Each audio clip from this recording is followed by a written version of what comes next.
Well, hello, good evening, everyone. My name is Olesya Khromeychuk, and I'm the director of the Ukrainian Institute London. We're a charity dedicated to explaining Ukraine to audiences in the UK and beyond. And we are really grateful to the Frontline Club for co-organizing this discussion and for hosting it. And I think it's an extremely important discussion. We've got an absolutely fantastic lineup of speakers, all of them joining us online. So thanks for being here present. They can't see you, but just to let you know, guys, before I introduce you, there's a room full of people watching you here in London as well as online. Before I introduce our panel, I also wanted to say that I'm joined by Nina Murray here, who's a poet and a translator and a writer, and who will be translating into English when Stas Aseyev speaks, or one of the panelists speaks to us. And we are joined remotely as well by Irina Inozemtseva from Ukraine, who's another interpreter who will be translating for Stas simultaneously. So it's quite a complicated technical operation with lots of fantastic people making it happen. And many thanks to Nina Watson right at the back from the Frontline Club for making it happen too. So really our knowledge of what is happening in Ukraine and what has been happening for the last month or over a month now really depends very much on reliable reporting on the ground. And we are extremely lucky to have the speakers tonight who contributed significantly to this reliable reporting, each in their own way. I will introduce them all right at the start now, and then we'll have a brief discussion, and then we'll open the floor to questions both here in the room and those of you who are joining us online as well. So I'll begin with Nataliya Gumenyuk. Nataliya Gumenyuk is a Ukrainian journalist and author. She's a founder of the Public Interest Journalism Lab, which promotes constructive discussion around complex social topics. From 2015 to 2020, she headed the independent Ukrainian broadcaster Hromadske TV. I'm sure many of you have heard of them already, and the English language Hromadske International Project. Nataliya specializes in reporting foreign affairs and conflicts. Her book, The Lost Island, The Tales from Occupied Crimea, published in 2020, features her 6-year reporting from Russian-occupied Crimea. If you haven't had a chance to look at that book, I highly recommend it. Nataliya is currently in Zaporizhzhia, and since the start of the full-scale invasion, she has reported from Kyiv, Dnipro, Sumy region, Kharkiv, Mykolaiv, Poltava, Uman, Vinnytsia, and Odessa. So we're really looking forward to hearing your impressions of all of these parts of Ukraine, Nataliya, soon. We are also joined by Olga Tokariuk, who's an independent journalist and non-resident fellow at the Center for European Policy Analysis, based in Ukraine. Olga is based in Ukraine. Her professional interests include international relations and disinformation research. Olga has vast experience working with Ukrainian and international media. Her reports were published by Time, The Washington Post, The Daily Beast, BuzzFeed's News USA, as well as other outlets in the States, in the UK, in Spain, in Italy. She's a former head of foreign news desk at Hromadske TV. And even before the start of the full-scale invasion, she was a frequent voice and face in many discussions here in the West, as well, political and media discussions of the war in Ukraine. And she remains an authoritative voice on the situation in Ukraine. We're also joined by Isobel Koshiw, who is The Guardian's Kyiv correspondent, and she formerly wrote as a freelancer for BuzzFeed News and NV. Isobel has worked on investigations into transnational crime and corruption, and her investigations have appeared in The Verge, The New York Times, The Financial Times, The Times, and in Kyiv Post. And last but not least, we're joined by Stanislav Aseyev, who is a Donetsk-born Ukrainian writer and journalist.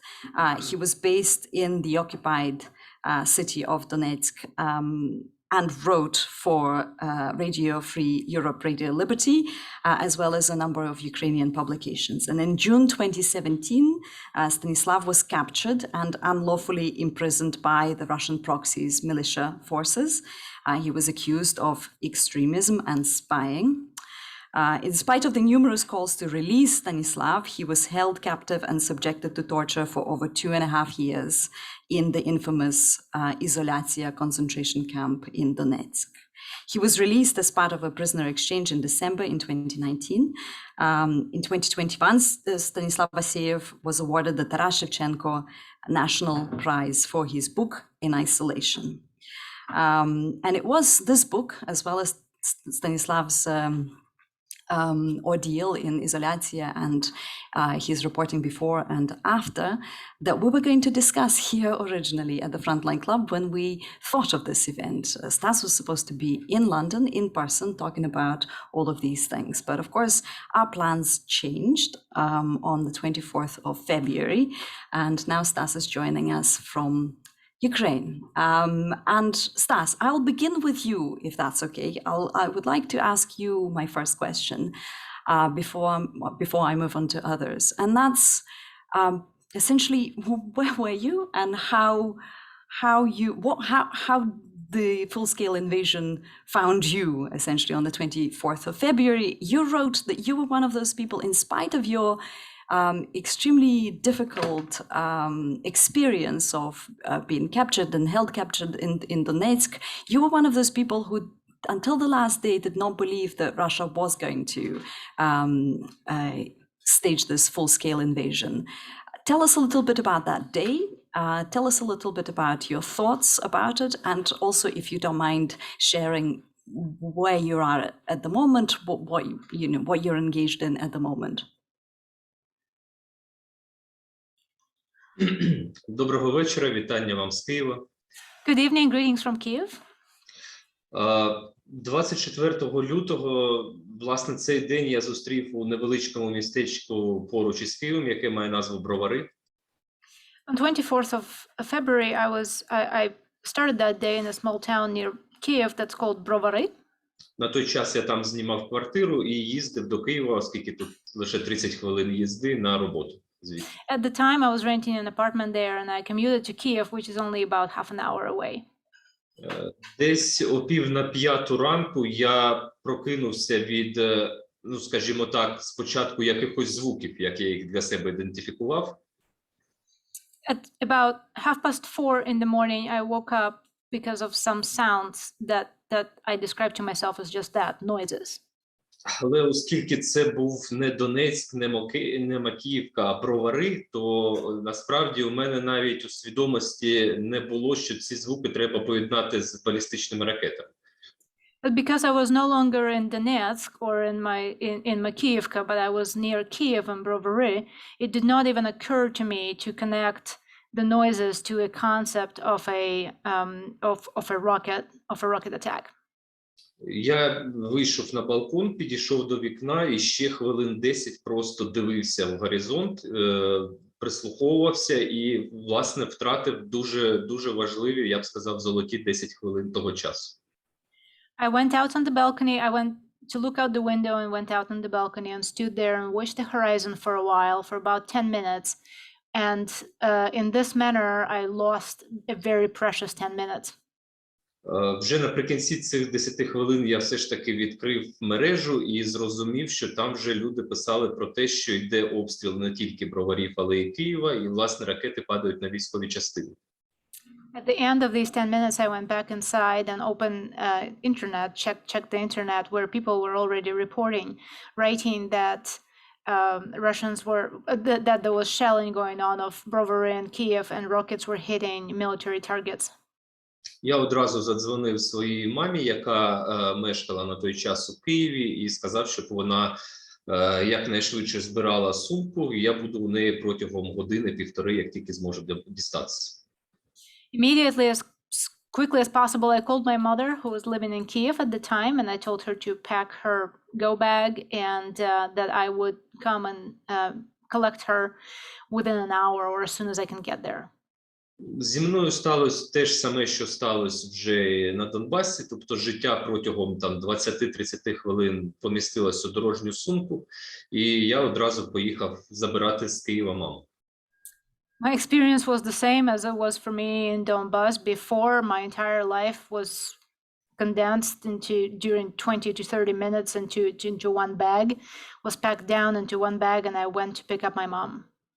Коли я їхав до Києва, військова частина у Броварах була вже знищена, вона горіла, бо просто туди потрапила одна з ракет. While I was on my way to Kiev, I saw that the military base in Brovary was already destroyed. It was on fire because it had been hit by a rocket directly. Але що цікаво, я заїхав по дорозі до мами ще до однієї важливої для мене людини і зрозумів, що у Києві здебільшого люди ще взагалі не зрозуміли, що почалась повномасштабна війна, багато з них просто спали. On my way to pick up my mom, I also stopped by to check on another person who is near and dear to me, and I realized that in Kiev, people still did not realize that a full-scale invasion has started, and they were still basically just asleep.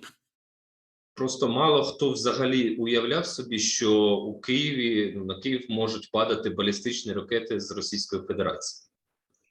Few people could fathom that ballistic rockets from Russian Federation would fall on Kiev. І в цей день я вивіз маму на Закарпаття, наразі вона вже в Європі, і через день повернувся знову до Києва. So on that day, I took my mom out of Kiev to Transcarpathia, and now she is in Europe, and the following day I came back to Kiev. And you're staying in Kyiv, and you obviously chose to stay in Kyiv, Stas. Do you want to tell us a little bit what your daily life is like right now? I mean, I've been in touch with you a little bit in preparation for this event, and we exchanged a few messages when you said, look, I don't know what's going to happen in a couple of hours, not to mention a couple of weeks. What's it like for you right now? Насправді, за цей місяць, який я перебуваю у Києві, не було жодного однакового дня у мене. Truly, there was not one day has been like another during this month that I have been in Kiev. По-перше, дуже багато залежить від того, де саме територіально ви знаходитесь у Києві, в якому районі. So much depends on where you are located physically within Kiev, in which neighborhood, which district of it. Як всі ми розуміємо, найбільша загроза наразі з північного заходу та північного сходу до столиці. І наразі, наприклад, я знаходжусь саме от в цій частині, на північно-західній частині міста. As we all understand right now, the greatest threat to the city, it comes from the northwest and northeast directions, and I'm actually right now in this northeast corner of the city. Тут постійні обстріли, падають різного роду снаряди з боку Російської Федерації, як від реактивної артилерії, так і від тяжкої артилерії ствольної. The attacks are constant. We are constantly seeing various shells fired at us, various missiles fired at us, both high-speed missiles and regular artillery munitions. Але я особисто, наприклад, для себе прийняв рішення принципово вже не спускатись ні в які бомбосховища чи метро, наприклад, з двох, мабуть, основних причин. I personally have made the decision not to go into a bomb shelter or a metro at all anymore for two reasons. Перша причина в тому, що повітряна сирена у Києві звучить протягом доби, мабуть, до 15 разів, і тут або треба постійно знаходитись у підвалах, або просто вже не звертати на це увагу. The first reason is that the air raid sirens go off in Kiev about 15 times a day, and so you either have to stay in the bomb shelter on the subway the entire time or just not pay attention. Ну і по-друге, знаєте, через деякі обставини моєї біографії я не дуже то люблю такі приміщення підвальні зі скупченням людей. Я вже туди просто, хоча хлопці спускаються, так, але я з цього приводу дуже, м'яко кажучи, себе там некомфортно почуваю. And because of the certain circumstances of my background and what I had gone through, I do not feel particularly comfortable, and that's putting mildly, in underground spaces with great number of people in them. And so the guys go down, but I just don't. Ну, якщо казати суто формально, то звичайно, що як тільки я повернувся до Києва, то я вступив до лав територіальної оборони. So just formally speaking, as soon as I came back to Kiev, I joined the Territorial Defense Forces. Thank you so much, Stas. I'm sure you'll have a lot of questions from the audience and we'll come back to you. But I'm just going to very quickly switch to our next guest, Nataliya Gumenyuk. Nataliya, you've been covering this war right from the start. In fact, you've been covering the Maidan protest before that and then the war immediately after. And the question I'd like to ask you, what are the challenges now and how are they different, covering the war, and how are they different from what happened from the challenges that you had over the last 8 years? In particular, I'm thinking about something you recently wrote. I saw it on Twitter, that you've spoken to yet another family from Mariupol who managed to escape the horrors that the city is engulfed in at the moment, and you seem to be anxious in that text that, speaking about numerous deaths, the killing of civilians, the suffering that those civilians are going through is difficult given how many people have gone through this already. And you seem to be anxious that, people listening to these stories will think, well, I've already heard that story. I don't need to hear another one. And yet, as you quite rightly pointed out, every tragedy is unique and we need to not only tell it, but we need to also hear it. So I noticed that might be one of the challenges of talking about this phase of the full-scale invasion of Ukraine by Putin's Russia. But maybe you could elaborate on some other challenges that you see in now. Hi, hello, everybody. I think I probably would sound weird and bizarre to quite a few people to say that now it's easier. I mean, this war, it's easier to cover. I mean, we even found the description that this is a war, and that was kind of the Donetsk war. It's not really true, but that's how we, while interviewing the people, we're saying like that war, this war. Especially now I'm in Zaporizhia, I've been to Dnipro, the area in proximity to both Crimea and to the Donbas. I would come back to what you said, Olesya, but probably the difference is, and I want to place it very clearly, I did cover the conflict, the war in Crimea, the occupation, the Donbas for 8 years. Quite, like not everybody did that, not every journalist, not now every journalist is doing this job. There was a part of the political process there, and I was really on this side of the dialogue, humanitarian situation and the others. And still, despite what, not despite, but to saying, Stas experienced horrible ways, and we know who is to, who is to blame for the war in 2014. It was Russia which occupied Crimea. It became more obvious for the world, but still there was some kind of place for the discussion, of vulnerability, political vulnerabilities, how the humans were used in that war. Now it was more complex from the point of view of politics. We needed to kind of understand the context of Crimea, of the Donbas. This war is practically very black and white. It's very old-fashioned kinetic military war, which is not really about any political process, any nuances. It's super simple.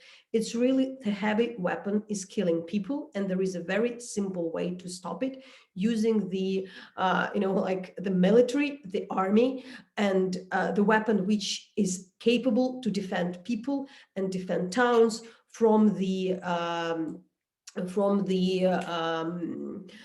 really being killed. But the difference is that, of course, the biggest challenge for us is the scale and the scale and the time. I think people still globally do not understand how large is Ukraine, and the things are happening all over the place. And even that we have a big country, often reaching out the place, we find out that there are little amount of the journalists being there. We often coming to be one of the first. I know there are a lot of journalists in Lviv, in Kiev, sometimes in Odessa, but really like being today in the area of Zaporizhia and even greeting the people from Mariupol, as I did with my colleagues within the last couple of days. It's not really, like we are lacking people telling this story. And my fear is indeed, it's not really just that, stories won't be heard, that people would get used to this war.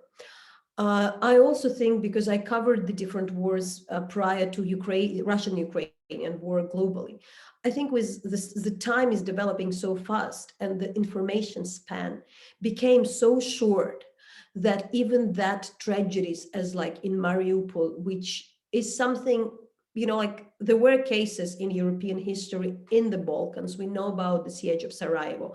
You know, we shouldn't just compare these events to the Second World War, but they are developing that fast that even after, you know, like 2-3 weeks, people getting tired of listening to that story. So for instance, challenge of Mariupol is we have the city where there were 500,000 people living. We have maybe, you know, up to 300,000 people being there, even more when the severe attacks and bombardments started. So the amount of the people who are affected, it's so enormous that there is no way to comprehend it. But because the story had been already told, it had been already on the cover of magazine A and magazine B, and the dramatic, the bomb on the drama theater in Mariupol just was so horrendous because there was a sign, children, you know, around this location, that any other story isn't really that strong. And we kind of thinking that like we can tell, you know, do 2 reports about that, 3 reports, and the scale is might be 300,000 people. I'm not telling about the people who passed away. We still do not know the figure, but I'm telling about the people affected. And my biggest concern is that the time is developing that fast with the internet, with 24/7 news.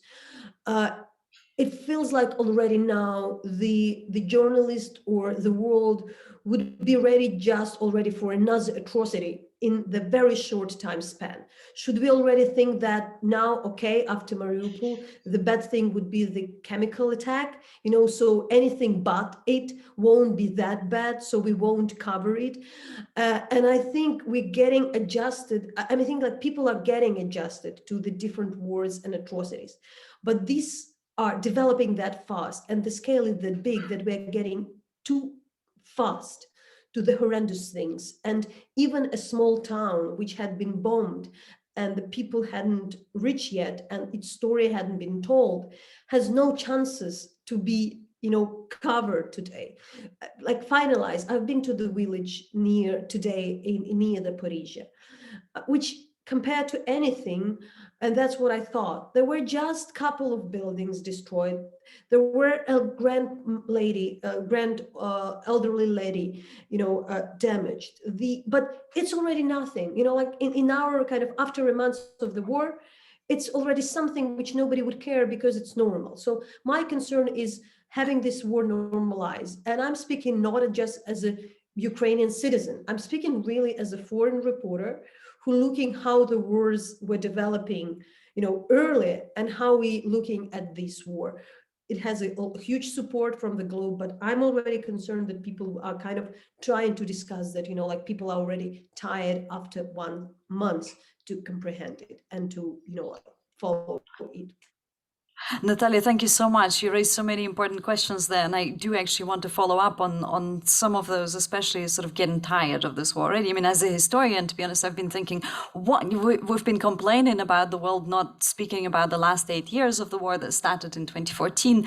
And it feels to me now there's no chance of ever speaking about that war in any nuanced way, because we've got, you know, now a month and whatever's going to come after that, you know, which is, the scale is so much larger. So I can relate to that in that way as well. Isobel, I'd like to move on to you now, but I really want people here in the room who are at the back, not taking your questions yet, but you're standing and there are some chairs at the front. So please come and make yourself comfortable and sit at the front if you feel comfortable doing that, so you don't have to stand at the back. So this is your chance to, you know, to move up and sit down if you want to. If you're comfortable standing, that's fine. Yes, some are coming, great. Isobel, so you arrived in Kyiv. I saw you in London in December, I think, right? Before you went to Kyiv, very briefly. And you arrived in Kyiv at the same time as a small army of foreign reporters, right? There were quite a lot of journalists from all over the world coming to Kyiv, and we sort of even joked over email saying, what the hell are they doing here? They're just all sitting bored in restaurants and cafes exploring Ukraine. And of course, then, then they became very busy. So I would like to ask you to share some of your observations of this world attention, media attention on Ukraine right now, something that didn't happen in 2014, something that didn't really happen since 2014 until a month ago, well, a couple of months ago when Russian troops started to amass around the Ukrainian border, but also to maybe follow up on what Nataliya's already started to talk about, this sort of Ukraine fatigue or war fatigue, if you wish. I mean, it's not just Ukraine fatigue, it's sort of wider problem than that. How do we avoid it? How do we keep our attention on this situation in Ukraine? I mean, one of the ways when journalists ask me what we can do, I suggest that we need to remember that it affects us here. It affects everybody, not just people in Ukraine. It affects the entire Europe and indeed the world. But maybe you have other suggestions and observations you'd like to share. I'm sure. Yeah. So I think I really agree with what Nataliya has said about how black and white this current conflict is compared to the one that started in 2014, where there was the sort of Russian propaganda had made a lot of room for kind of people to be confused, let's say, about who was really behind the war. And I think, Nataliya is also right in saying that, there was specific context of Crimea and the Donbass, but even so, it was a manufactured war. Whereas what I see now with foreign journalists coming to Ukraine, their reporting on it is actually, like Nataliya said, it's much easier for them to report on it because it is so black and white. And I found in general, and I haven't had time to read everyone's coverage, but I found in general that people's coverage has been pretty accurate. And yeah, again, like the scale of foreign journalists here is quite crazy. And I think one thing that the reporting is currently lacking is more Ukrainian journalists. So a lot of Ukrainian journalists are first of all, they weren't war reporters like Nataliya or like others who worked at Hromadski or Stas or whoever. They were just normal journalists who then found themselves in the middle of one of the biggest conflicts the modern world has ever seen, basically. And there's just stuff like training, PPE, first aid, all of these things that a group of Ukrainian journalists are already working towards sort of resolving some of these issues. But even so, I think it's been like a massive shock for a lot of Ukrainian journalists, and not only are they trying to report on what's happening, but they're also experience immense stress because of their family members and their friends, and trying to manage all these different moving bits all together. And I think I can't even imagine what it's like for them. So I think that the foreign journalists have in some areas, particularly in the more hot areas, dominated perhaps more.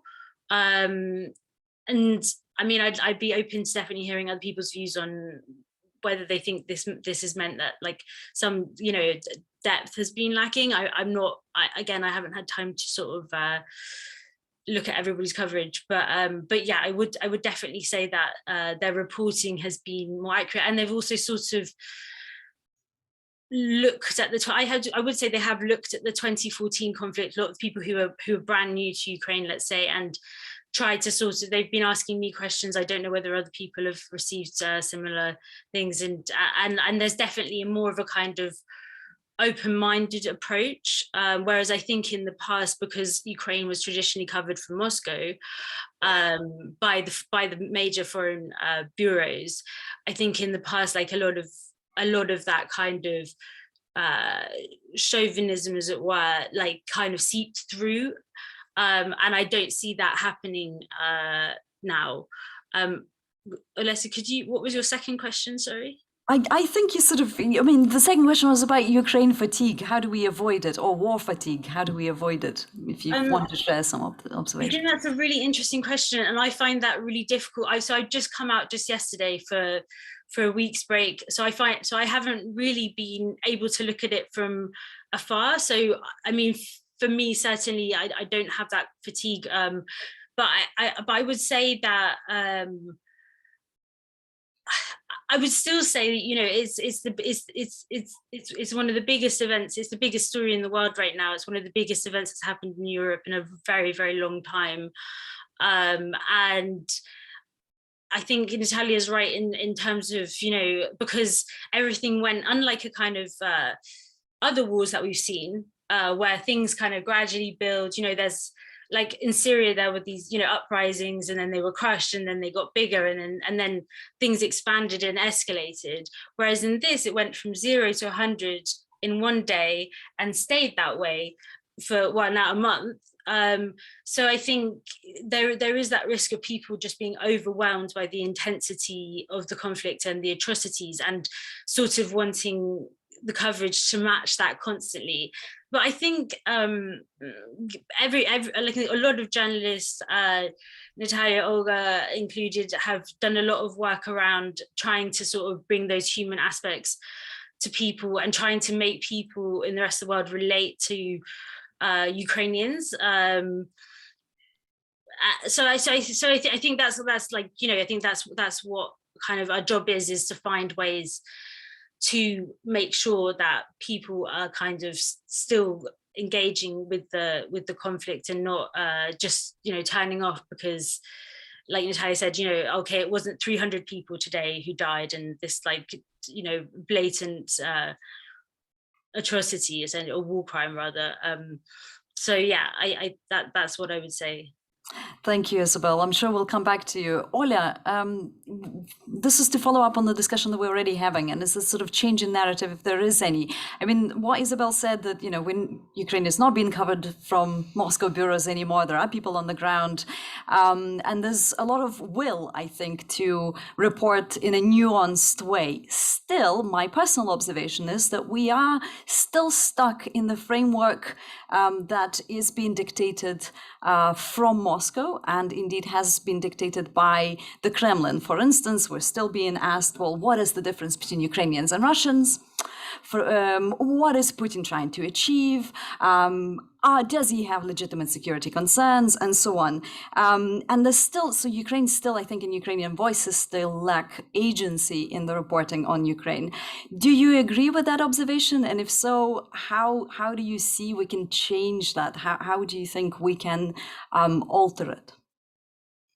Thank you, Olesya, and great respect for my colleagues who were speaking earlier.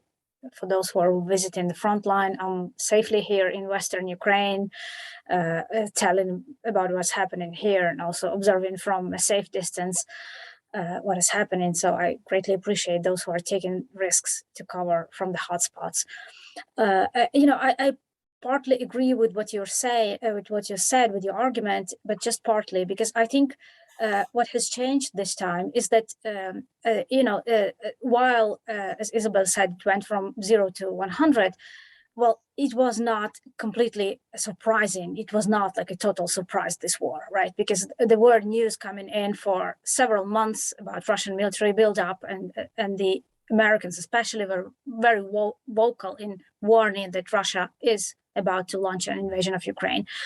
And kind of thanks to that, if I may put it like this, a lot of attention was focused on Ukraine even before the invasion. And we've had a lot of foreign crews and international journalists coming to Ukraine in the months leading up to the invasion and covering, you know, the situation and what was happening. And what I found in conversations with these journalists is that, well, some of them have already been to Ukraine and they had some knowledge of Ukraine, but some of them were new and, you know, they were discovering Ukraine.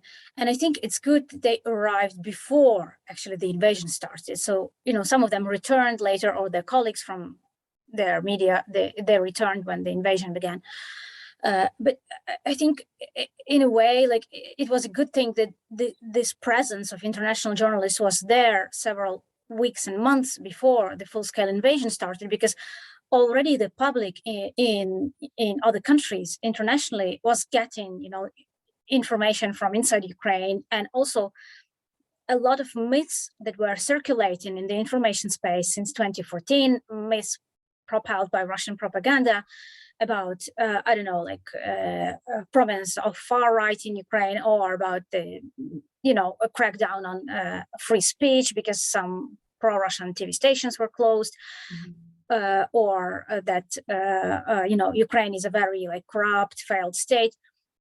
All these Russian propaganda narratives, a part of them was already debunked in the months and in the weeks before the invasion by all these journalists who were coming before the invasion and asking me this sort of things, and I was like explaining to them, well, and they actually were saying, well, we didn't expect Ukraine to be like this. We had a different idea of Ukraine based on what we read in the media, what was reported in this period, because actually there was a lull, there was like, a void in reporting on Ukraine between 2014 and late 2021, early 2022, because there was a peak of interest to Ukraine, of course, when Crimea was annexed, when Russia launched the first invasion in Donbass. And then the attention was slowly fading away. And in the meanwhile, in these 8 years, Ukraine really has changed. It has undergone a remarkable transformation on so many levels, and in terms of democratic development, in terms of the strengthening of civil society, of its institutions. It had several free and fair elections. Important reforms were introduced, anti-corruption reforms and reforms ensuring greater transparency in different levels, the digitalization of the economy, the prominence of the IT sector in the economy. All these things happened over this 8-year period between 2014 and 2022, but they were not consistently reported by many media, right? Like some international media had the presence in Kyiv, but they reported it, but we can count them probably on, fingers of one hand.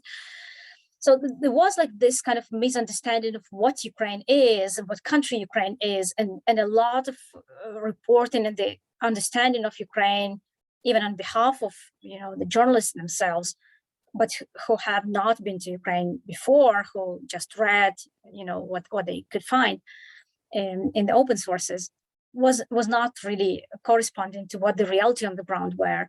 And I think it's good that, in the months leading up to the invasion, there were more reports about Ukraine portraying the country as it was in 2021, in 2022, and how it also changed and how it was transformed over this 8-year period.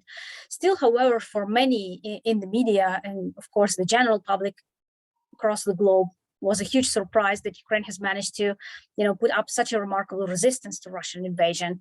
A lot of people were surprised by that. I'm still getting, questions from the media, but like, how come was the secret? And were I surprised? And I respond like, I wasn't surprised, because I live here.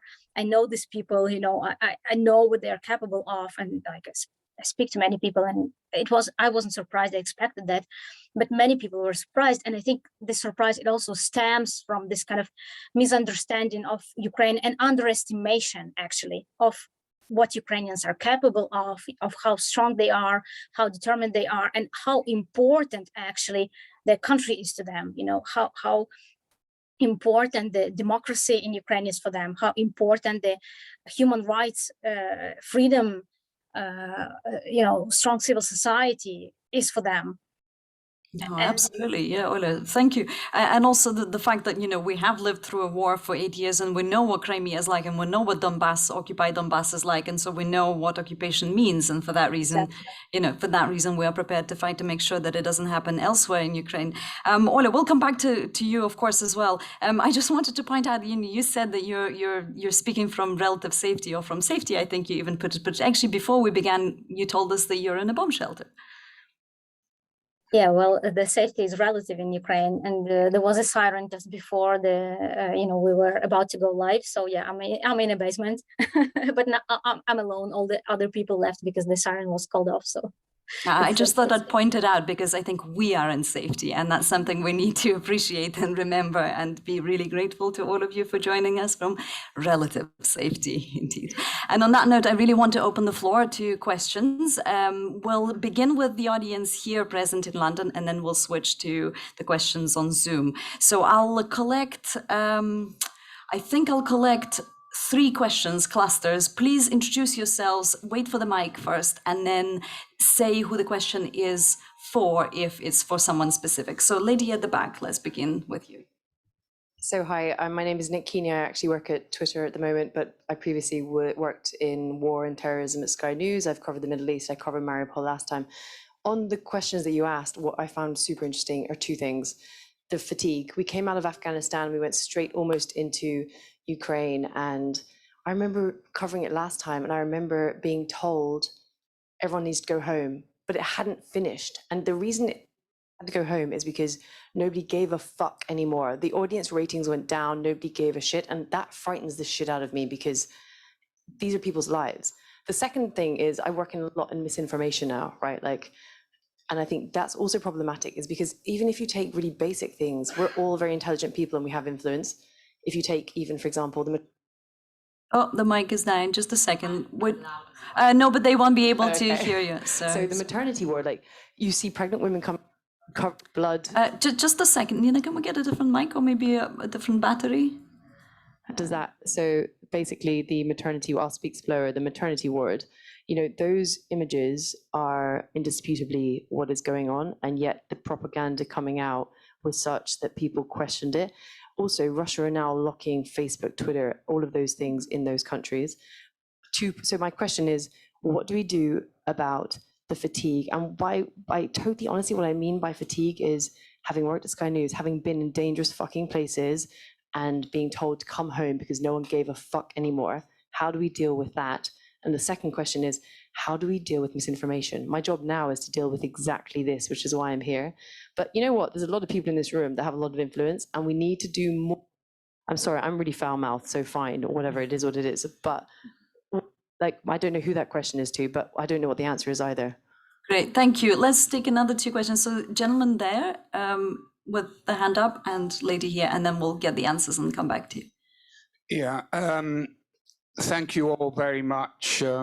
The name's Ewan Grant. I'm a former law enforcement intelligence analyst who's worked in Kiev immediately after the Orange Revolution and also just before and after the Maidan. That was for European Union programs.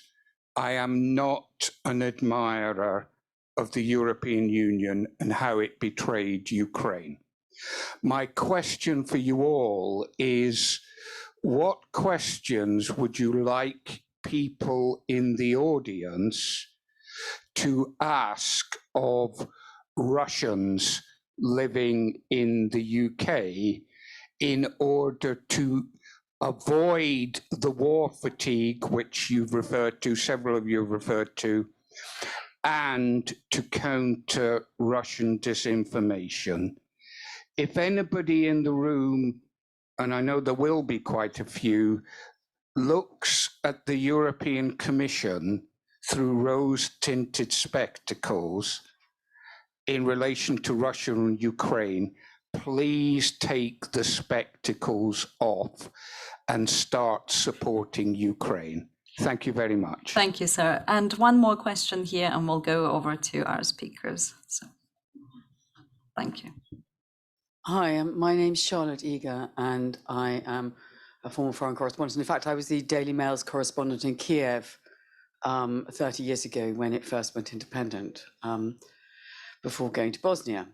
So my question is quite nerdy, actually, which is that given that the Russians have announced today that they're going to stop trying to attack Kiev and concentrate their forces in the east, if we believe them, and I think actually it's probably quite a sensible idea on Kremlin's part, does that not mean that they're just freeing their army up to attack other strategic goals they have, concentrate their forces on, for example, Odessa, wipe out Mariupol, get that sickle of land that they want, and possibly connect up with Transnistria?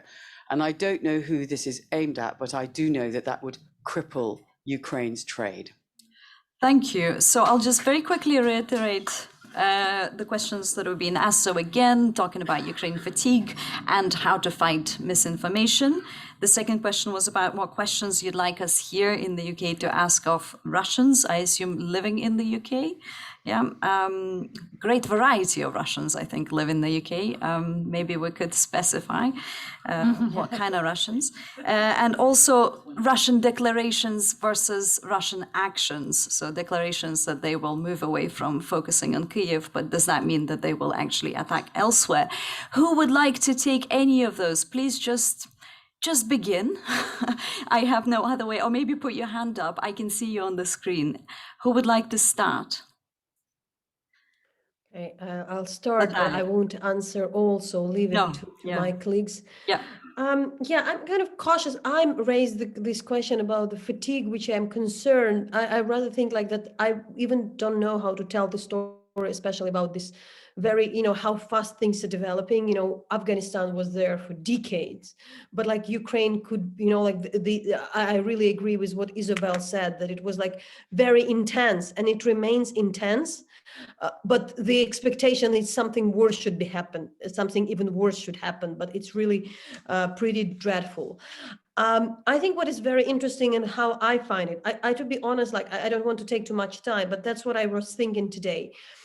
I really was, one of the, like there were reporters who started to report on the civilian damage in the 2014.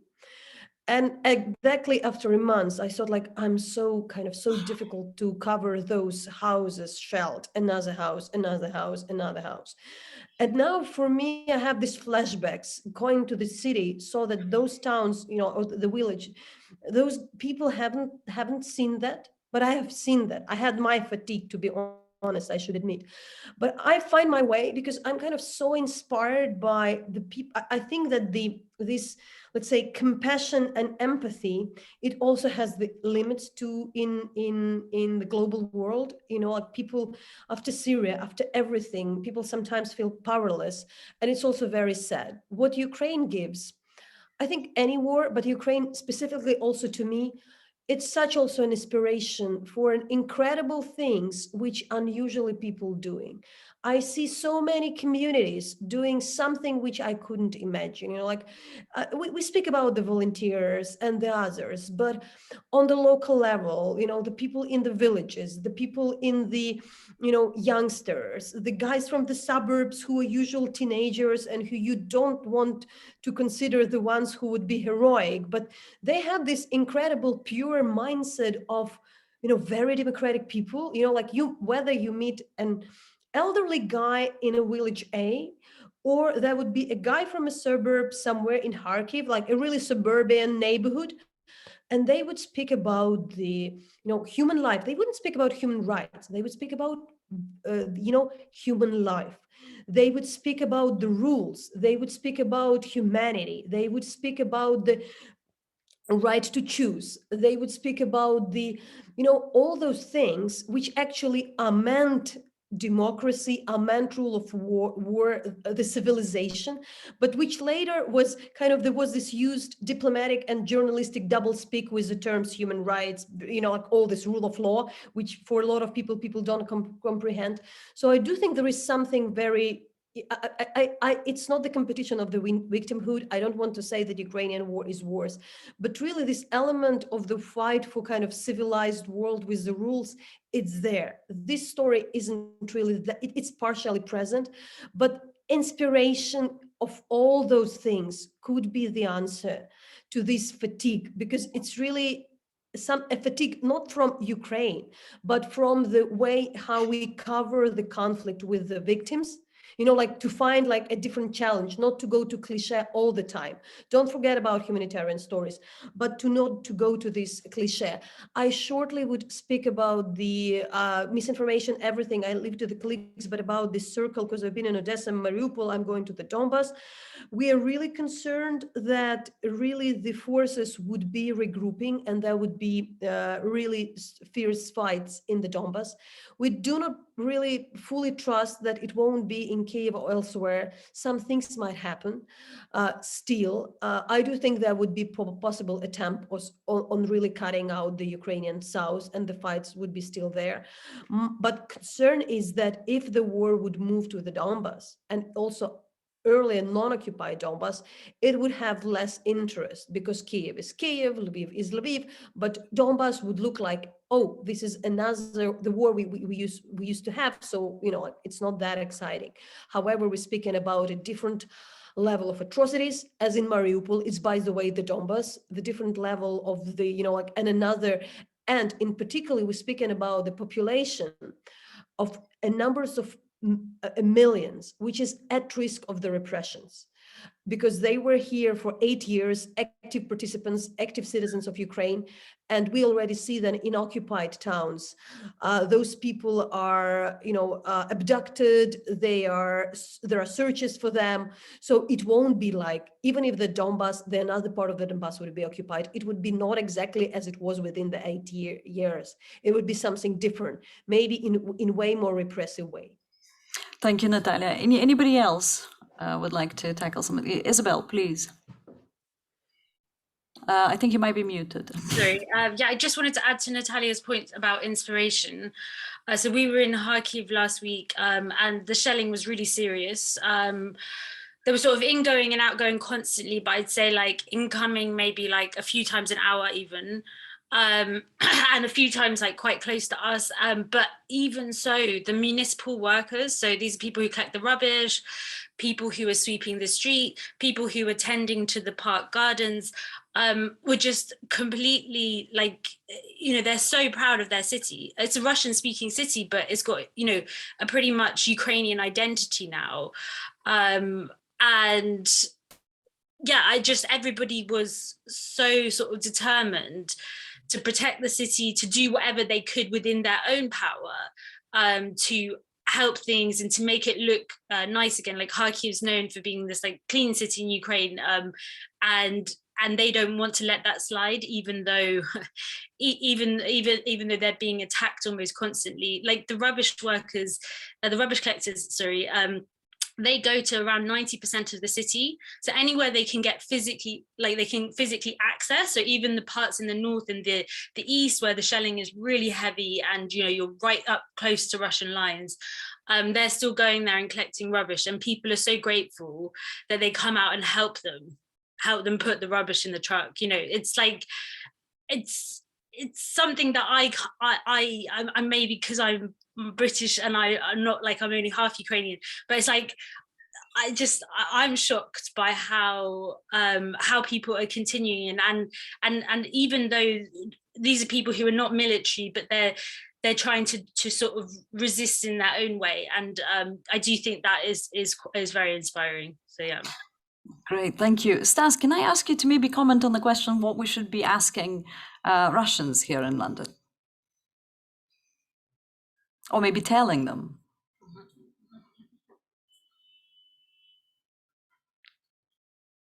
I think you might be muted as well. It has to happen at least once, right? Stas, I don't think we can hear you. We can't hear you. Ми вас не чуємо, якщо... Sorry. Все, чуємо. Так, я кажу, що я боюсь, що я тут не можу бути стороннім споглядачем, тому що мені, власне, з росіянами нема про що говорити. I'm afraid I cannot be an impartial observer here or impartial commentator because I have nothing to talk about with the Russians. Єдиний росіянин, з яким я наразі спілкуюсь, це Олександр Невзоров. Він десь там у Швейцарії з температурою валяється, і я думаю, що це єдине моє коло, яким я обмежусь наразі. The only Russian that I talk to is Alexander Nevzorov, who is flat on his back somewhere in Switzerland with a high fever, and I think I'll keep my tight circle of Russians to that. Але що цікаво, ви знаєте, наприклад, якщо казати знову ж таки про Невзорова, у нього його ролики збирають десь 2-2,5 мільйони просмотрів, і це дуже багато саме росіян його дивляться. But what's interesting is if you know this about Nevzorov, his videos attract 2 to 2.5 million views each time, and a lot of those views are Russians who live in Russia. І тут, звичайно, у мене виникає таке скоріш риторичне запитання до росіян, а якщо все ж таки така велика частка людей, які мають щонайменше ліберальні погляди, то що вони всі роблять зараз у Росії? Вони просто сидять і мовчать? So this prompts a question for me that basically is if there are so many people in Russia with at least somewhat liberal views then who watch these videos, then what are they all doing in Russia at the moment? Are they just sitting still and being silent? Але це питання риторичне, як я сказав. But that is a rhetorical question. Дякую, Стасе. Чи ви хочете прокоментувати якісь з інших запитань? While we have you, поки ви з нами. Do you want to comment on other questions? Я, мабуть, можу сказати трішечки про дезінформацію, тому що все ж таки, як людина, яка 8 років займається професійно цією темою, я розумію, що люди підходять до інформації вже з певним набором власних переконань. So I could comment a little bit on disinformation as somebody who has spent 8 years of his life working on the topic professionally.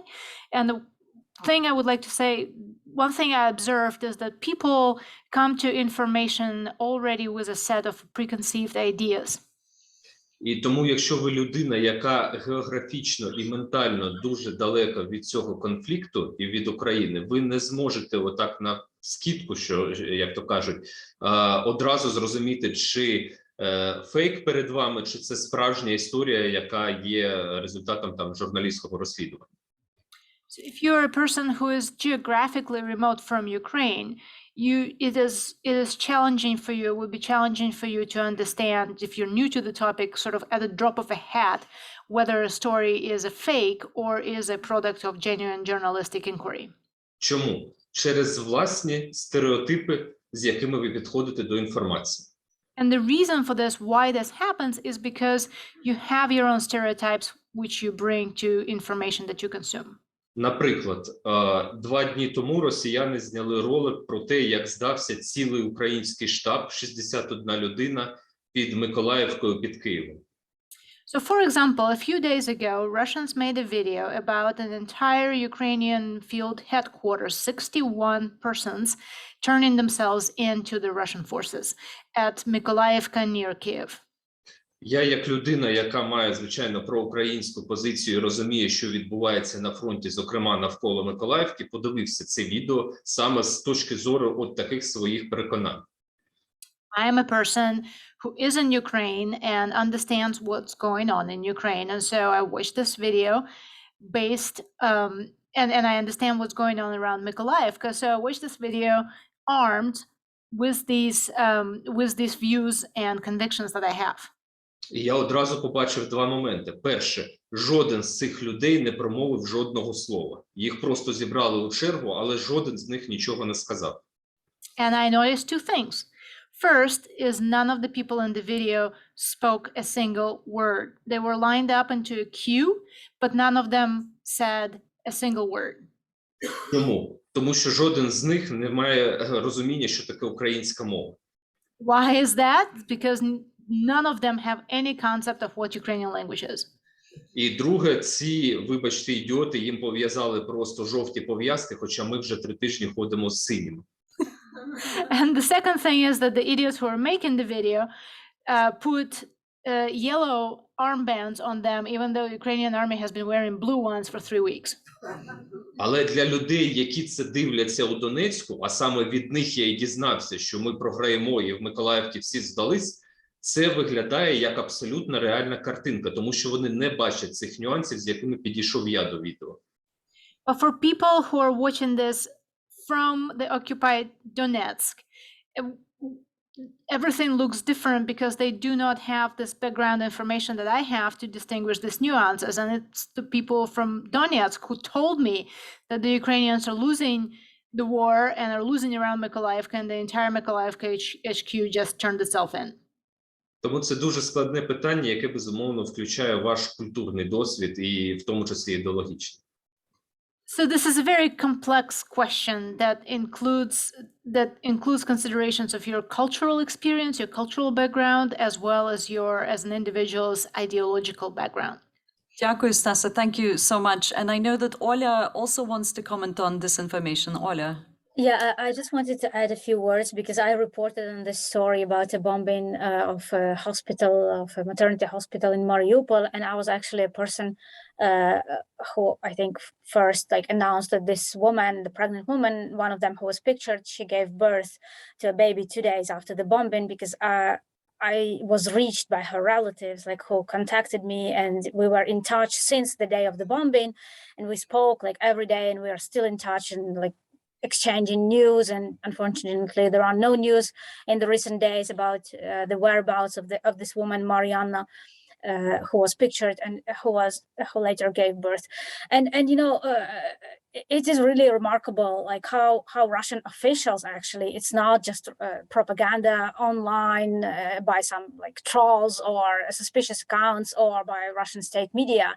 Those were Russian officials, actually Russian official accounts on Twitter of Russian embassies in different countries that were peddling this story that this woman was a crisis actor, that she was wearing makeup, that she wasn't pregnant, in fact. And you know, like when I spoke to her relatives, I had to ask like for her photos so they can like confirm that they are indeed relatives, and you know, that she was indeed pregnant. And like I asked them like also like personal questions because the propaganda was already there and it was getting so much traction that, you know, you have to ask like this even like silly things in order to be able to debunk it.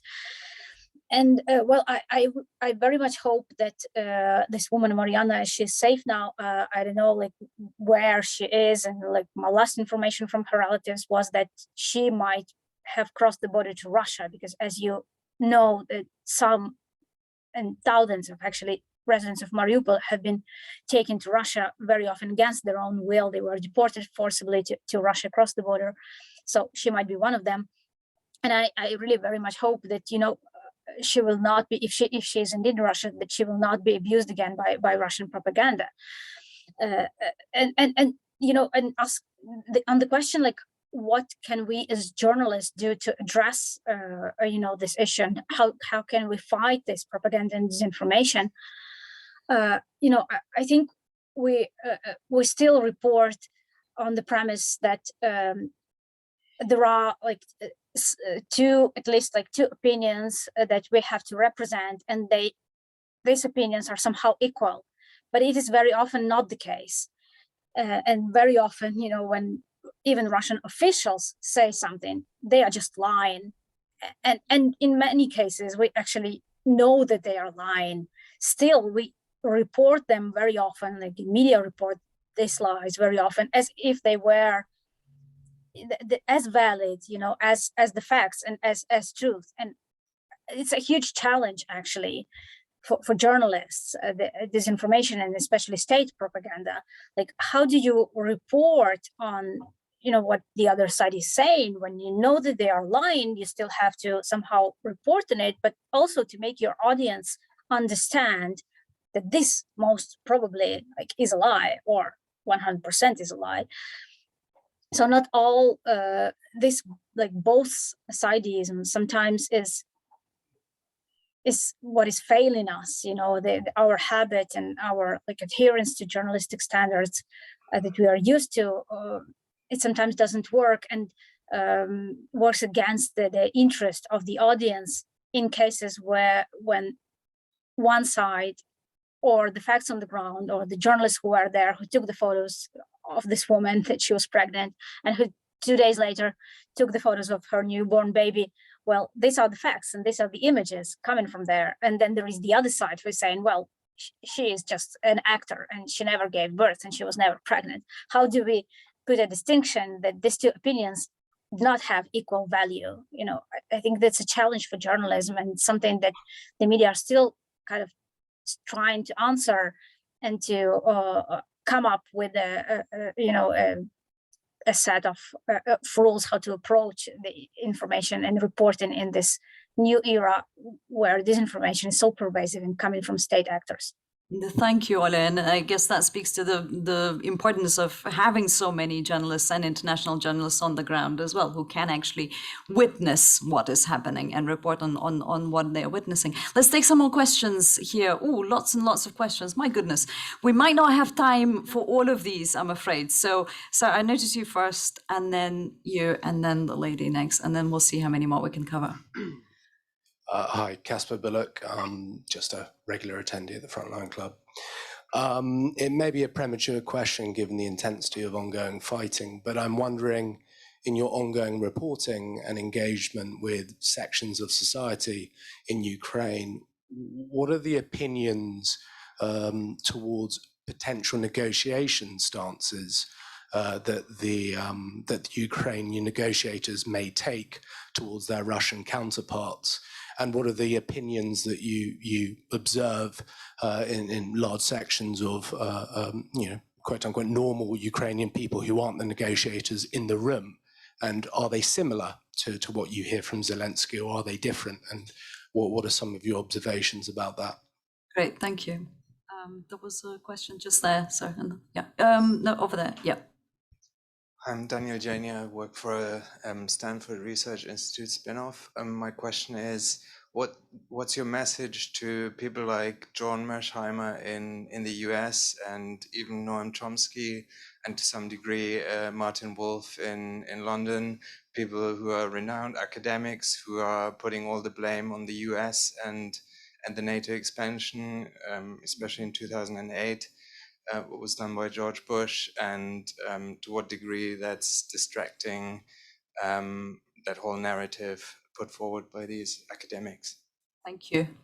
Lady there, red top. Good evening. My name is Tatiana Nesterchuk. Yeah, I'm a Ukrainian barrister practicing here in London, and also a refugee from Donetsk. My question.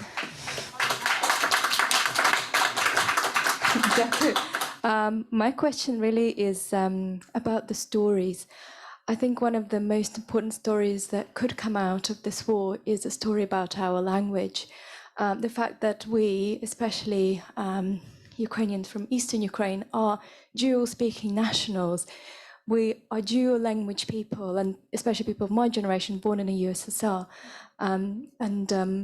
I'd like more people to recognize that the fact that I speak Russian does not mean that I am less Ukrainian than somebody who only speaks Ukrainian, and also that Ukrainian is not a dialect of Russian. A lot of people, when I first came to England, kept asking me, "Oh, you don't really speak two languages, you just, because Ukrainian is just a dialect."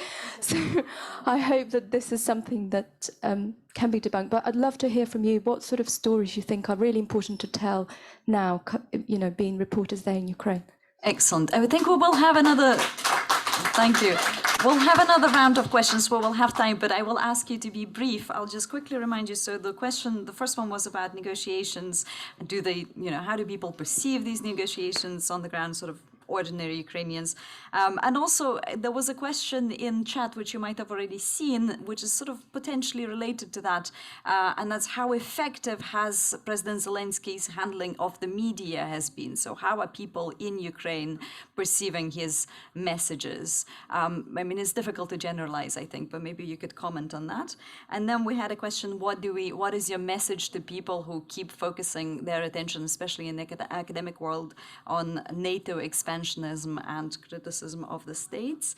And finally, an excellent question, what are the stories that should be coming out of Ukraine, such as, for instance, recognition of Ukraine as a bilingual and, in fact, multilingual country? Lots of questions there. Try and be brief if you can so we can collect more questions. Who would like to start? I asked the question. I talked to the people on the ground on the negotiations, but there was very little time, because it was a very short news. I think first, I do not think that it's still real. That would be really something it's like suggestion from Ukraine, but I'm not very much sure that Russia would really is still willing to engage. But it was important that Ukraine put it. People. how to say it, I want to put it very clear. There was very limited amount of time I could ask, and people have very different views. It's Ukraine, everybody has a different opinion here. I know That's Ukraine one of is the stories. I yeah, think that's the one of most stories that pluralistic can come out. country here. But I think the idea was saying that like we would understand, because the reason we would fight the Russia and we would win Russia with the if it would be just the ground troops, but it's like the West don't help us to close the skies, so we are pushed to this situation by the West, which is not really helping us with air defense, and probably if it means some time for us to regroup, that could be expected by handling with Zelensky with the media, again to say Ukraine is the country where the president cannot handle the media, no way, but he should be very attentive to the public opinion.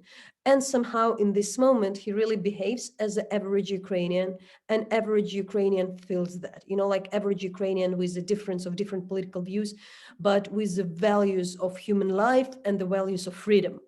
So we stick to those values, and people thinking, like what should be negotiable, the freedom can't be negotiated, the right to choose cannot be negotiated, human rights, it's something we need to defend, it's very valuable, let's discuss how we can deal with that.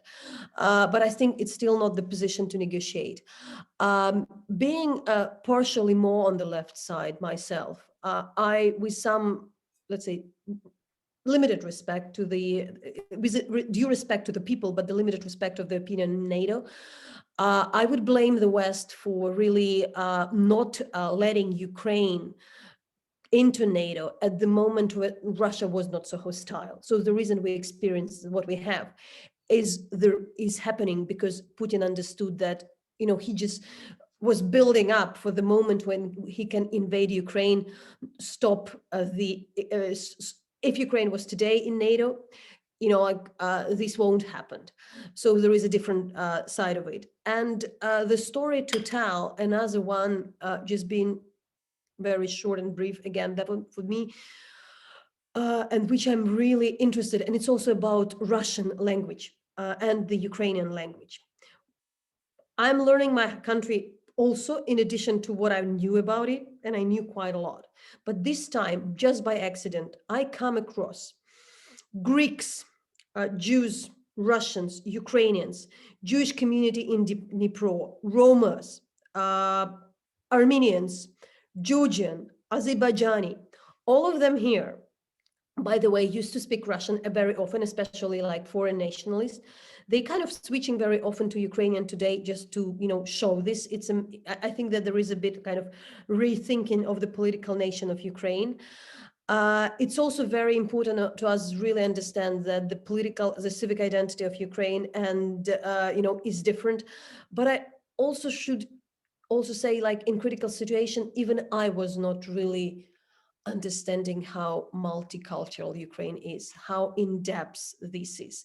And an Armenian talking to whom I was yesterday told, Armenia it's them, Ukraine, it's their country. A Georgian who was helping to rebuild the destroyed house and came here from Abkhazia told me that it's my country. The Jewish rabbi who came in 1991 was speaking Russian with me. And he came from Brooklyn, from New York, and he said, like, it's my country. And a Greek millionaire whom I met in Odessa told, it's my country, I speak Russian and Greek. A Bulgarian, Russian speaking MP in Odessa told me, it's my country, I'm Ukrainian. And they all try now to speak more and more Ukrainian today, to declare something. And so should we. And we have a school, in case you didn't know, here in London. Anybody else would like to comment on some of these? Isobel, please. Yeah, so I just wanted to follow on from what Nataliya was saying in two ways. One is that I think since 2014 in particular, this is just my view, that being Ukrainian has become more of a mentality rather than as maybe a citizenship or an ethnic identity. Although it's, those things still play a part, but yeah, like these kind of the politics of you know, being independent, being free thinking and stuff are very, very real in Ukraine, and Ukrainians really don't like being oppressed. And there's a huge sort of culture, like anti-oppression culture.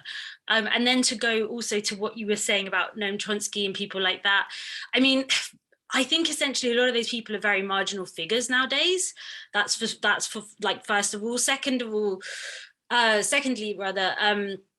this kind of Stalinist current on the left that has existed for, you know, going back decades and decades now, is starting to become even more marginal. So I think we certainly saw it in the Labour Party under Corbyn in some respects. But I do think a lot of people are kind of rethinking that in light of what's happening now. There's kind of like, my enemy's enemy is my friend. So, you know, their first enemy being American imperialism. Therefore, Russia is somehow, I mean, you know, was Moscow ever socialist? You know, I mean, these kind of questions, like, you know, now it's the kind of wild capitalist / now, I'm not quite sure how to describe the current politics that exist there now, but neo-imperialism, perhaps. Neo-fascist, I guess. But my point is, I do think that when people were seeking alternative viewpoints on the world, sometimes they kind of these Stalinist currents that have like gone down through generations in the West, like sometimes they would be attracted to them. But I think now the balance of logic has shifted to those people's opinions into thinking, you know, we don't have to pick one or the other, we can have our own opinion. And just to finally go back to Natalia's final point about like how pluralistic Ukrainian society is, and I also couldn't say, there's lots of different variations of what people think about the negotiations, but people, you know, people do have different opinions, but they are tolerant, I would say. So yeah, that was my last point. Thank you, Isobel. Ola and Stas, I'm sure you have comments as well, but just hold those thoughts. I will collect a few more questions, the last round of questions, and I will begin with you, so you will be able to address the new questions and those comments as well. So, we might be able to do all four, actually. Maybe not. So the two gentlemen over there, please. You've had your hand up for a while. We'll see. Yes, please. Yeah. Both. Yeah. There's negotiations going on here, just to let you know. I'm so sorry. Right, okay. Hi, I'm the founder of workpermit.com and immigrationboards.com. Immigrationboards.com is the most popular site for discussion on UK visas, which I think is a valuable resource. It's free. We don't charge any money for it. So, you know, if people from, you know, refugees, whoever, you know, they can have a discussion free of charge. What other connection? I have a connection with Eastern Europe or Northern Europe anyway, as I met a Latvian barmaid many years ago. We have a daughter, so I have a half. It's a lasting connection, yes. Yeah, not Ukrainian, I'm afraid, but Latvian. That's okay. So I wanted to, you know, I want to write something more about the refugee situation. I mean, what comments do people have about you know, what the world is doing about refugees? And also, I'm not sure whether I should mention it here, but do people also think it's unfair that, in a way, Ukrainians, I appreciate that, you know, Ukraine, obviously, I'm very sympathetic towards Ukraine, but that they are getting priority in a way, and the other refugees from other countries are not, you know, they're not getting much help, as, you know, Ukraine has been, in some respects, you know, fortunate in that, you know, countries are giving them more help than other refugees. I think we understood your question. They're just really conscious of time, so let's collect a few more. Thank you. Thanks, sir, behind you. Yeah. Hi, my name is Jonathan Trofimov. I'm the son of Yaroslav Trofimov, who works for the WSJ. So my question is more about the future, in terms of what will happen, what do you believe will happen in, say, 5 years' time, 10 years' time? Do you think Ukraine can reclaim Crimea in the eastern regions, and who will succeed Putin? An easy question I'm there. of the belief that Russia cannot win this war. And with a lot of what Abramovich is doing, do you think he's having an eye on possibly being the future leader? Interesting. Yeah, Whatever and remains of Russia. excellent. Thank you. A question down here. Sorry, Nina, all the way down here in the second row. Thank you so much, Alena Cherkaskaya. Добрый вечер. Hello. I'm sorry, I have Ukrainian heritage, but I don't speak any Ukrainian. That's okay. I think it's more of a comment rather than a question, and I think much of it is about fatigue and remaining relevant and really keeping the story fresh. And I think what worries me about framing a question that way is that we're not in the business of entertainment. We're really in the business of reporting story and reporting from the front lines, and not necessarily engaging the audience so that we keep our ratings up. I think the most important thing is to really, the story is going to go on because it has massive economic and political ramifications. And as of today, there are 13.5 million displaced people internally and internationally. So in terms of understanding what the Ukrainian community is like, in terms of understanding the power of the Ukrainian language and the poetry underneath, I think the world is awakening to what a giant Ukraine is in terms of culture, in terms of its potential, in terms of its strength, in terms of how much its people can contribute to global community. So the cost of it is tremendous. However, that's my only sort of silver lining in this entire sort of story. Thank you. Thank you. And since that was a comment, there was another question at the back, so let's take it. Yeah. Hi, thank you for including my question. My name is Oksana Pizhik. I'm Ukrainian Canadian. We just did a fundraiser for Ukraine that raised £45,000. So one thing that everyone in this room can do is continue to send funds and do their part. But I guess one of the questions I have is, how do we make it more clear that the destiny or fate of the West is actually tied to this threat of democracy within Ukraine, and that it is this polarization, this division, even going back to, because actually my area of expertise is within global health and COVID-19, and a lot of the anti-vaxxer information has now moved on. The bots are all focusing on biolabs in Ukraine. So how do we shut down this Kremlin disinformation machine effectively? And we have, I guess, a room full of journalists who should be pros at this. So over to you. Great, thanks. So Also, my perhaps friend, that's you're in the wrong talk, like for sure, like you're in the wrong conversation. Not to be an asshole, but 100% yes. The discussion continues here. It's a shame you're not in the room to see it, but that's probably the sort of question we can discuss later. So I'm afraid we don't have much time, and we will need to let our speakers go. So these will be the last questions. The first one was about refugee crisis, and it truly is a crisis. I don't think it's fair to ask our speakers to comment on the situation in the UK because they're not based here. I mean, I'm sure you all know the UK has been, let's just say, modest in the numbers that it's allowed to enter so far in comparison with other countries. But I think something that you could maybe comment on is I mean, as we heard, there's over 10 million displaced people already. And of course, the vast majority are displaced within the country. So I'm sure you're witnessing this already. And also those who are leaving and are settling in neighboring countries. It would be great to hear from you, your observations. The other two questions were about the future. Who's going to succeed Putin? I want to know what you're going to answer to that, and what Ukraine is likely to look like in 5 to 10 years, especially the borders. And the final comment was about misinformation. So if you have any final thoughts about that, you could tell us those as well. Let's begin with those people who were not part of the conversation in the previous round. So Olya, let's start with you, and then Stas. Yeah, I just wanted to, make a very short comment on the previous question about people like Chomsky and Mersmeyer.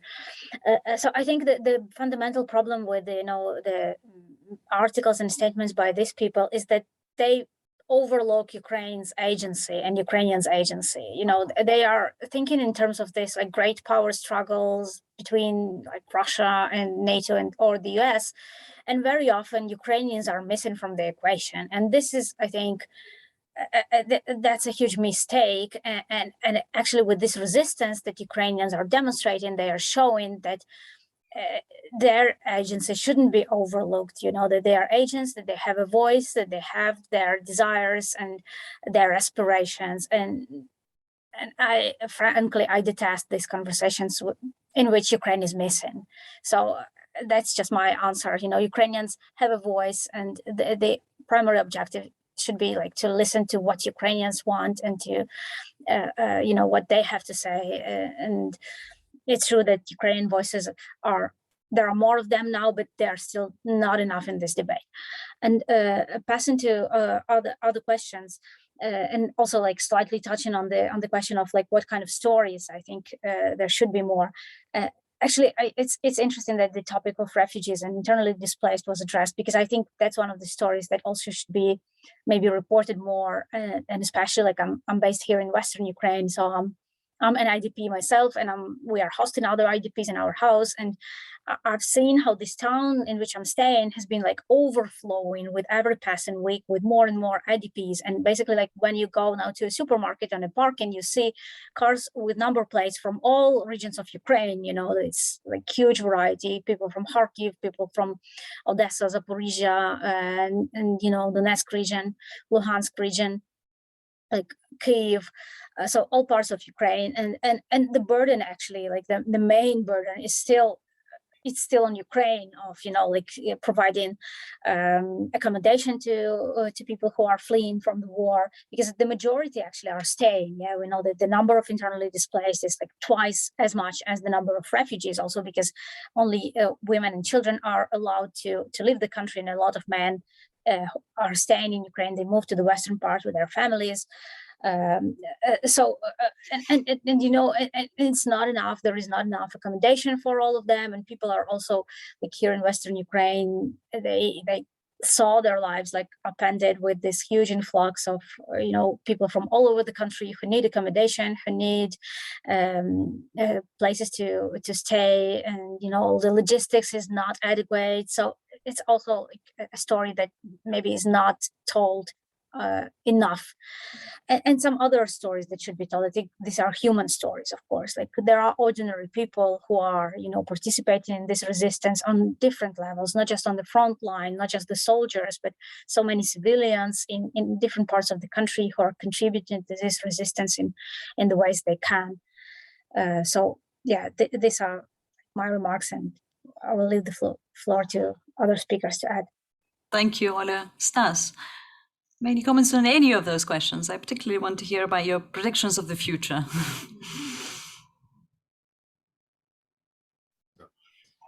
Я якраз хотів щодо цього і сказати. Мені здається, що з огляду на характер питань в Європі не дуже розуміють, що взагалі відбувається. That's exactly the question I wanted to take, because judging by the color of the question, it seems that people in Europe still don't understand very well what's going on here. Тут запитали, що буде з Україною через 5-10 років, то я б переформулював і запитав, а що буде з вами через 5-10 років? So the question that asks what's going to happen to Ukraine in 5-10 years, I would reformulate that question, turn it around and ask what's going to be happening to you in 5-10 years. Хто з вас, з країн ЄС, буде приймати поляків та литовців у себе, якщо завтра України не існує? Who of you of the EU countries will accept Polish or Lithuanian refugees in 5-10 years if Ukraine is gone? Невже в Європі досі хтось має ілюзію, що ця війна про НАТО та Україну? Does anyone in Europe still have the illusion that this war is about NATO and Ukraine? Формула «ми напали, тому що інакше б напали на нас», вона взагалі абсурдна і може бути застосована будь-де і будь-коли, будь-ким, будь-якою країною. The formulation of "we attacked because if we hadn't, they might have attacked us," which is what Russia says, Russia's justification, is absurd and can be used whenever, anywhere, anytime by anybody. anywhere in the world. Але при цьому виникає питання, чому просто стирається з лиця землі руськомовний Маріуполь та Харків. But still, even if we grant that premise, we have to raise the question of why Russian-speaking Mariupol or Kharkiv are being wiped off the face of the earth. Чому православна Росія бомбить Святогірськ з московським патріархатом? Why does the Orthodox Russia bomb Svatogirsk, which is a monastery of Moscow Patriarchy? І чому вони кажуть про нацистів, коли в нас президент єврей? And why do they speak about Nazis when our president is Jewish? Тому я просто закликав Європу зрозуміти, що це зіткнення світу тирану зі світом свободним в широкому сенсі цього слова. І Україна в цьому сенсі, в якомусь сенсі, так, тут випадковість. І Росія на нас точно не зупиниться. I call on Europe, I ask Europe to understand that this is a conflict between tyranny and freedom. And in that sense, Ukraine is just there accidentally. And Russia will not stop at Ukraine. І слава Богу, що хоча б у Польщі це почали розуміти, бо створюють вже територіальну оборону самі. Thank God people in Poland are starting to understand that because they're already forming their own territorial defenses. Дякую. Thank you. Можливо, у вас є коментарі про на якісь інші запитання теж, Стасо, поки ви тут. Ну, власне, я вже частково відповів про російську мову і про українську, як ніби, як діалект російської. Ну, це теж абсурдно. I feel like I've answered a little bit about the Russian and Ukrainian languages, and this whole thing about Ukrainian language being a dialect of Russian, it's absurd. Щоб ви розуміли, у нас діє неформальне правило, коли перетинаєш блокпости у Києві, ми спілкуємось виключно українською, тому що російські диверсанти її не розуміють. We have this unwritten rule that when you're going through checkpoints in Kiev, we talk to each other exclusively in Ukrainian because Russian saboteurs do not understand it. І, звичайно, казати, що українська мова – це діалект російської, те саме можна сказати і про українську націю. Це йде від людей, в яких досі у свідомості є Радянський Союз, Москва, а потім існують всі інші. And to say that Ukrainian language is a dialect of Russian, it's kind of like saying it's the same as to say that Ukrainian nation is an offspring of Russian nation and comes from people in whose minds the Soviet Union still exists and there is Moscow first and everything else later. Варто вже зрозуміти, що ми інша країна, інший народ з іншою мовою. It is time to understand that we are a different country and different people with a different language. І, до речі, росіяни, я думаю, що скоро це зрозуміють скоріше, ніж в Європі, тому що ми їх просто вбиваємо. And I think Russians might come to this understanding sooner than people in Europe because we are killing them. Дякую, Стас. Natalia and Isobel, just before we wrap up, wanted to give you an opportunity to respond to anything that you might not have responded to yet. Yeah, I think I want to finish on the future and this idea of help. I think that again, like I'm foreign correspondent myself. I reported on Syria, I reported on the other conflicts, and I feel extremely, bad to kind of compare and to say that somebody deserves more humanity. I don't want it to be the competition. It's not the competition. It shouldn't be. Everybody deserves support. What is different? I mean, and it's not like the excuse for that, but in case of Ukraine, the difference is that there is a strong chances, and we see that Ukraine can win. It's possible, it's doable, and even legitimately. A lot of conflicts, they are inner conflicts, not always, like not every, but often like with the conflicts in different countries, the people are fleeing from their dictator or something. And of course, the world has no, either authority or the rules are written in the way that they would help in humanitarian way, but they cannot help those people to, fight their tyrant. Really, in case of Ukraine, we're speaking about a really very classical war between the countries, the breach of sovereignty of the international rules, and the huge will and already shown kind of track of track of success. So when we're speaking about the refugees, we're really here for something to stop it as soon as possible. And there are means in the world to help Ukraine to stop it. So therefore, this is the best way the refugees should be cared. But there are a lot of coming, like really for short term, because even the place where Ola is in Chernivtsi couldn't be fully saved. So it's better, and it's also might be exhausted. So they're coming for some time to go away from a very imminent threat, by which I mean the air bombs, not really like repressions or something, air bombs, which can be held. So I do think that we really frame the idea how we can help Ukraine to win in any ways. And that would be a different framework and the difference of this particular war. And again, I would maybe make it a bit different from what Stas said. It's not what will happen to Poland or to Lithuania, but it's a question whether we want to live in the world where the force has become the most important, reason for the country do this or that, or will we would be able to stay in the world where rules and laws matters. We are here really on this edge that it's possible. It could be, again, Russia, but could be not Russia, but any other country which would see that, by the way, it's possible to occupy another country. It was impossible. We thought it was over in 1945. And I said, like, for a long time, I was quite reluctant to kind of compare the world, the wars. So it's something about what would be with the world. If Ukraine win, we probably are being back to the civilized world. If something going wrong, and we really, I think that, like if something won't work, but I don't want to think that it's not the world we want to live, then probably we can kind of reach any type of anti-utopia we couldn't imagine 5 or any, like a month ago. That's how I would see the world, as in any anti-utopian movie. So that would be my kind of final words. Thank you, Nataliya. Isobel? Yeah, just very quickly, I just wanted to talk about meeting one of my friends. I was driving through a town near Kiev where he happened to live. And so, of course, I rang him and I wanted to see him. And he came out and he said, I just don't understand. And this is what everybody keeps saying to me. I just don't understand.